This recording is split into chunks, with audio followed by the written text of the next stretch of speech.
প্রতিবন্ধী শিশুরা কি বাবা মায়ের পাপের ফসল? টয়লেটে যাওয়ার সময় মাথায় ঘোমটা দেওয়া কি আবশ্যক? নামাজরত অবস্থায় প্রসাবের ফোঁটা বের হলে কি করণীয়? ঋণ পরিশোধের জন্য কিছু একটা আমল বলুন। নামাজের সূরার সিরিয়াল রক্ষা করা কি জরুরি না? ফজর নামাজের আজানে আসসালাতু খায়রুম মিনান নাওম বলার সময় আমরা উত্তরে কি পড়ব? নামাজে দাঁড়ানোর পর নাকি ডান পায়ের বুড়ো আঙ্গুল নাড়ানো যায় না, এটা কি সত্য? আমাদের দেশে সচরাচর দেখা যায় মৃত ব্যক্তিকে গোসল দেওয়ার পর গোসল দেওয়ার স্থানে 41 দিন পর্যন্ত কাউকে যেতে মানা করা হয়। সেখানে সন্ধ্যাবেলা 41 দিন পর্যন্ত আগরবাতি বা মোমবাতি জ্বালানো হয়, এটা কি শরীয়ত সম্মত? মৃত ব্যক্তির জন্য দোয়া করার সুন্নাহ পদ্ধতি কি? অবাধ্য সন্তানকে বাধ্য করার কোনো উপায় আছে কি? গর্ভবতী মেয়েরা যদি ব্যাক পেইনের কারণে বসে নামাজ আদায় করেন তাহলে কি সঠিক হবে? রাতের বেলা আয়না দেখা অনেক অমঙ্গলজনক মনে করে, কিছু বলুন। আপনি আরিফুল ইসলাম জানতেছেন মৃত ব্যক্তির জন্য দোয়া করার সুন্নাহ পদ্ধতি কি? মৃত ব্যক্তির জন্য আল্লাহ তাআলার কাছে সাধারণভাবে দোয়া করবেন, আল্লাহ আপনি তাকে মাফ করুন, ক্ষমা করুন, ইস্তেগফার করবেন, কায়মন ওয়াক্যে আল্লাহর কাছে তার পক্ষ হয়ে সুপারিশ করবেন, ক্ষমা চাইবেন। এসএইচ রুবেল, এছাড়া বিশেষ কোনো পদ্ধতি নেই, একত্র হতে হবে, লোকজন জড়ো করতে হবে, হুজুরদেরকে নিয়ে আসতে হবে, এমন কোনো কথা কোন হাদিসে আমাদেরকে বলা হয়নি। রাতের বেলা আয়না দেখা অনেক অমঙ্গলজনক মনে করে, কিছু বলুন। রাতের বেলায় আয়না দেখাকে অমঙ্গলজনক মনে করাটা সম্পূর্ণ কুসংস্কার, ইসলামী শরিয়ার সাথে এর কোনো সম্পর্ক নেই। রাতের বেলায় আমরা আয়না দেখলে এর পেছনে কোনো অমঙ্গল নাই, আপনি রাতে দিনে যে কোনো সময় আয়না দেখতে পারেন। এরপরে রাশেদ, আপনি জানতে চেয়েছেন অবাধ্য সন্তানকে বাধ্য করার কোনো উপায় আছে কি? অবাধ্য সন্তানকে বাধ্য করার জন্য ছোটবেলা থেকেই তার সাথে সেভাবে ইসলামিক যে আপনার ইসলামের যে নির্দেশনা আছে একজন প্যারেন্টসের জন্য, প্যারেন্টিং এর বিষয়ে, সেগুলোকে লক্ষ্য করা উচিত। তাকে সালাতের নির্দেশ দেওয়া, নিজের সালাতে অভ্যস্ত করা, ভালো পরিবেশ দেওয়া, এগুলো না করে এরপরে বড় হওয়ার পরে অলৌকিক কোনো পদ্ধতিতে তাকে আপনি বাধ্য করে ফেলবেন, কোনো সুযোগ নেই। তারপরেও আপনি তাকে সৎসঙ্গ দিলেন, নেককার সোহবতে নিলেন এবং তার জন্য আল্লাহর কাছে মনে প্রাণে দোয়া করলেন, আবার দোয়া সন্তানের জন্য কবুল হয়। এইরকম বিভিন্ন উদ্যোগের মাধ্যমে আপনি তাকে সৎপথে আনতে পারেন, বাধ্য করতে পারেন। আব্দুর রহমান জানতে চেয়েছেন আমি একজন দর্জি, মহিলাদের পোশাক তৈরি করি, আমি যদি কোনো মহিলাকে তার ইচ্ছা মতো ডিজাইন জামা বানিয়ে দেই আর সে যদি সেটা পরে বেগানা পুরুষের সামনে যায়, দেখে আমার পাপ হবে?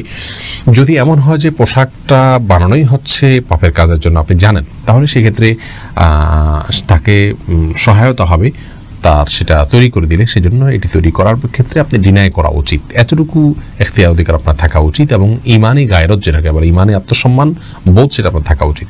আর যদি এই লেভেলের সমস্যা না হয়, বরং এটা তিনি বাসায় পড়তে পারেন, তার স্বামীর সামনে পড়তে পারেন, বাহিরে পড়তে পারেন, কি করবেন আপনি জানেন না, তাহলে আপনি খুঁচিয়ে খুঁচিয়ে তাকে জিজ্ঞেস করার কোনো প্রয়োজন নেই এবং এর কারণে আপনার গুনাহ হবে না। তিনি যদি এটাকে অন্যায় কাজে ব্যবহার করেন, ইনশাআল্লাহ আপনার গুনাহ হবে না।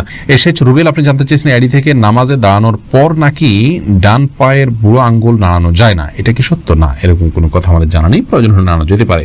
আশরাফুল হক শুভ, আপনি জানতে চেয়েছেন আমাদের দেশে সচরাচর দেখা যায় মৃত ব্যক্তিকে গোসল দেওয়ার পর গোসল দেওয়ার স্থানে 41 দিন পর্যন্ত কাউকে যেতে মানা করা হয়। সেখানে সন্ধ্যাবেলা 41 দিন পর্যন্ত আগরবাতি বা মোমবাতি জ্বালানো হয়, এটা কি শরীয়ত সম্মত?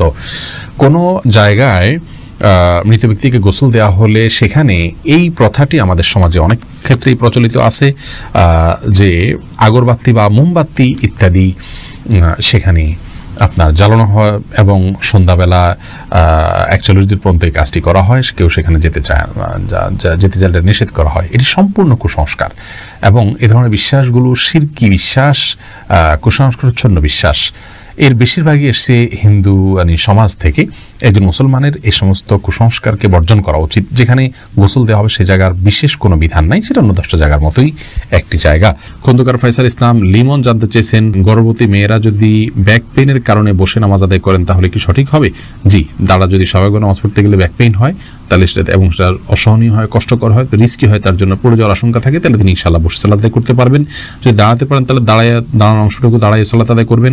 এরপর রুকু সিজদা করাটা তার জন্য কষ্টকর হলে পরে বাকি অংশটা চেয়ারে বসে সালাত আদায় করবেন। আর যদি এটুকুও কষ্ট করে তাহলে পুরোটুকুই বসে সালাত আদায় করতে পারেন। মাহমুদুল হাসান ভুঁইয়া, আপনি জানতে চেয়েছেন ফজর নামাজের আজানে আসসালাতু খায়রুম মিনান নাওম বলার সময় আমরা উত্তরে কি পড়ব? এক্ষেত্রে জমহুর ফুকাহা বা বেশিরভাগ ইমামগণের মত হলো সাদাকতা ওয়া বারারতা। আসসালাতু খায়রুম মিনান নাওম মানে হলো সালাত বা নামাজ, এটা ঘুম থেকে উত্তম। এটি যখন মুয়াজ্জিন বলবেন তখন তাকে বলতে হয় সাদাকতা ওয়া বারারতা, অর্থাৎ হে মুয়াজ্জিন তুমি সত্য বলেছো এবং ভালো বলেছো, ভালো কাজ করেছো। এই কথা বেশিরভাগ ফুকাহা একরাম বা জমহুর ফুকাহা একরাম বলতে বলেছেন মুয়াজ্জিনের জবাবে এবং একটি রিওয়ায়াতে এটি এসছে, যদিও রিওয়ায়াতটা সনদকে অনেক মুহাদ্দিসগণ যায়িফ বলেছেন।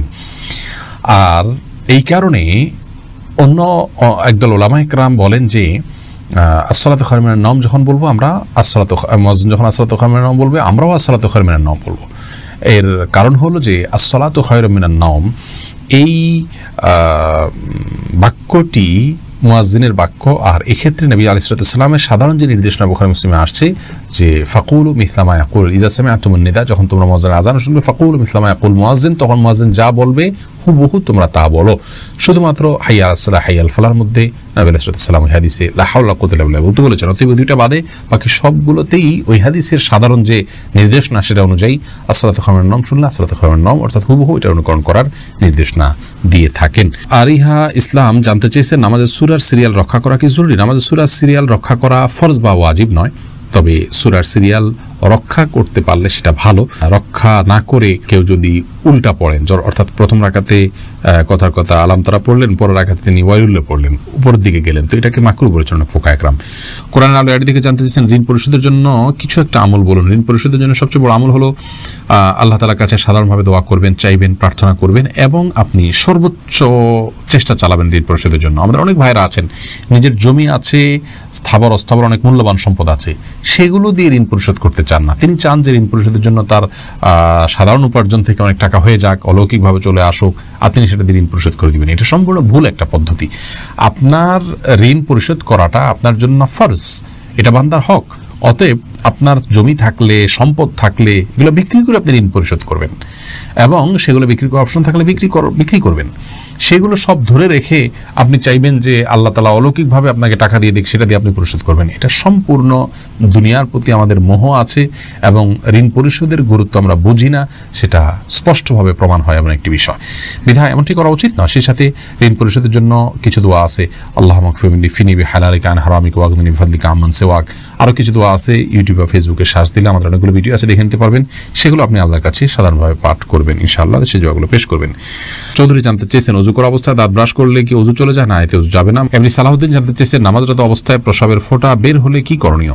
নামাজরত অবস্থায় যদি পেশাবের ফোঁটা বের হয় তাহলে সেটা নামাজ ছেড়ে দিতে হবে এবং কাপড় লাগিয়ে সেই অংশ ধুয়ে ফেলতে হবে এবং নাপাক দূর করে টিস্যু ইত্যাদি দিয়ে পানি দিয়ে তারপরে ওযু করে তাকে নামাজ পড়তে হবে। আর যদি এটা তার অনবরত বের হতে থাকে এবং 4 রাকাত নামাজের মধ্যে 4 রাকাত নামাজ পড়তে যে পরিমাণ সময় লাগে, ধরুন 8-10 মিনিট, এই সময়টুকুও তিনি ফ্রি হন না বা মুক্ত থাকেন না, এর মধ্যেও তার পেশাব এসে পড়ে তার ইচ্ছায় অনিচ্ছায়, এরকম যদি হয় তাহলে সেক্ষেত্রে তার জন্য ওই অবস্থায় সালাত চালিয়ে যাওয়া জায়েজ আছে, কারণ তার পুরো সালাতের ওয়াক্ত জুড়ে কয়েক ঘন্টা জুড়েই অনবরত আসতে থাকে। আর যদি এরকম না হয়, শুধু ওই সালাতের মধ্যে এসছে, তাহলে তার সালাত ছেড়ে সেটিকে পরিচ্ছন্ন করে এসে সালাত আদায় করতে হবে। তানি ইসলাম জানতে চেয়েছেন টয়লেটে যাওয়ার সময় মাথায় ঘোমটা দেওয়া কি আবশ্যক? এটা উত্তম এবং ভালো। অনেক উলামা ইকরাম উন্মুক্ত মাথায় যাওয়াটাকে মাকরুহ বলেছেন। মোহাম্মদ মোজাম্মেল হোসেন আপনি জানতে চেয়েছেন প্রতিবন্ধী শিশুরা কি বাবা মায়ের পাপের ফসল? প্রতিবন্ধী শিশুরা কখনোই বাবা বা মায়ের কিংবা বাবা মা উভয়ের কোনো পাপের ফসল হতে পারেন না। আল্লাহ রাব্বুল আলামিনের অমোঘ বিধান হলো একজনের পাপের প্রায়শ্চিত্ত আরেকজনকে করতে হয় না, একজনের পাপের বোঝা আল্লাহ রাব্বুল আলামিন আরেকজনের উপরে চাপান না। বাবা মা যদি পাপ করে থাকেন তো তাদের পাপ তাদেরকে পাবে, তাদের পাপের কারণে সন্তান প্রতিবন্ধী হবে এমন কোনো কথা ইসলামী শরীয়ত অ্যালাউ করেন। এটা সম্পূর্ণ ভুল এবং কুসংস্কারাচ্ছন্ন একটি বিশ্বাস। এই বিশ্বাস থেকে আমাদেরকে বেরিয়ে আসতে হবে যদি কারোর মধ্যে বিশ্বাস থাকে। বরং প্রতিবন্ধী শিশু, এই শিশু আল্লাহ তাআলার পক্ষ থেকে মা বাবার জন্য অনেক বড় পরীক্ষার বিষয়। তারা যদি এটিকে সবরের সাথে, ধৈর্যের সাথে প্রতিপালন করেন তাহলে ইনশাআল্লাহ বেদিন আল্লাহর কাছে তারা মহা পুরস্কার পাবেন। এই বিষয়ে আমরা মুসনাদ আহমদের একটি হাদিস পাই, তিরমিজির একটি হাদিস পাই। নবী সাল্লাল্লাহু আলাইহি ওয়াসাল্লাম বলেছেন যে একজন ঈমানদারের নিজের প্রতি আল্লাহ তাআলা তাকে পরীক্ষা ফেলেন, তার মধ্যে বিপদ দেন তার শরীরের মধ্যে অর্থাৎ রোগবালাই দিয়ে, আবার কখনো তার সন্তানকে দিয়ে তাকে আল্লাহ তাআলা পরীক্ষা করেন, আবার কখনো সম্পদের মধ্যে কোনো প্রকার ক্ষয়ক্ষতি দিয়ে আল্লাহ তাআলা পরীক্ষা করেন। হাদিস থেকে বোঝা যায় যে সন্তানের মধ্যে কোনো প্রকার ক্ষয়ক্ষতি হওয়া, সন্তান বিকলাঙ্গ হওয়া কিংবা প্রতিবন্ধী হওয়া, এগুলো সবগুলো আল্লাহ তাআলার পক্ষ থেকে পরীক্ষা। আর এই পরীক্ষা যদি কেউ সবর করতে পারেন এবং আল্লাহ তাআলার এই পরীক্ষায় উত্তীর্ণ হওয়ার চেষ্টা করেন, আল্লাহর সিদ্ধান্তকে মেনে নেন এবং এই কষ্টকে সহ্য করেন আল্লাহ তাআলার ফয়সালার প্রতি সন্তুষ্টির কারণে, তাহলে আল্লাহ রাব্বুল আলামিনের সাথে এই ব্যক্তি সাক্ষাৎ করবে কিয়ামতের ময়দানে এমত অবস্থায় যে তার কোনো গুনাহ থাকবে না। হাদিসটি তিরমিজিতে বর্ণিত হয়েছে। অন্য আরেকটি হাদিসে আসছে নবী সাল্লাল্লাহু আলাইহি ওয়াসাল্লাম বলেছেন ইন্না আইজামাল জাযাই মা আইজামিল ওয়ালা, নিশ্চয়ই আল্লাহ রাব্বুল আলামিনের পক্ষ থেকে পরীক্ষা যত বড় হবে তার জন্য পুরস্কারও তত বড় হবে। অতএব কোনো বাবা মা যদি প্রতিবন্ধী সন্তান জন্ম দেন তাহলে তাদের জন্য এটি অনেক বড় পরীক্ষা, তাদের প্রতিদান আল্লাহর পক্ষ থেকে অনেক বড় হবে ইনশাআল্লাহ বিদিনা যদি তারা সবর করতে পারেন। মুসনাদ আহমদের এক বর্ণনায় এসছে যে নবী সাল্লাল্লাহু আলাইহি সাল্লাম বলেছেন, কোনো ব্যক্তি যখন অসুস্থ হয়, রুগ্ন হয় বা তার শরীরে কোনো ত্রুটি থাকে, কোনো প্রকার প্রতিবন্ধকতা থাকে, তখন আল্লাহ রাব্বুল আলামিন ফেরেশতাদেরকে বলেন যে আমার বান্দা যতটুকু আমল করতে পারে এই তার প্রতিবন্ধকতা নিয়ে, সেটুকু তোমরা লিপিবদ্ধ করো তার জন্য। এরপরে তাকে যদি আমি সুস্থতা দিয়ে দেই, তাহলে তো যেটুকু তার অসুস্থতা ছিল, প্রতিবন্ধকতা ছিল, সেগুলো থেকে এটি কাফারা হয়ে গেল এই কষ্ট সহ্য করার কারণে। তার কোনো গুনাহ, ভুল, ত্রুটি, বিচ্যুতি ইত্যাদি থাকলে সেগুলো আল্লাহ কাফারা দিয়ে দিবেন। আর যদি সেই ব্যক্তি অবস্থায় মৃত্যুবরণ করে, তবু আল্লাহ তাআলা তার প্রতি অনুগ্রহ করবেন, রহমত করবেন এবং তাকে মাগফিরাত নসিব করবেন। অতএব বিকলাঙ্গ হওয়া এটা কোনো দোষের বিষয় নয়।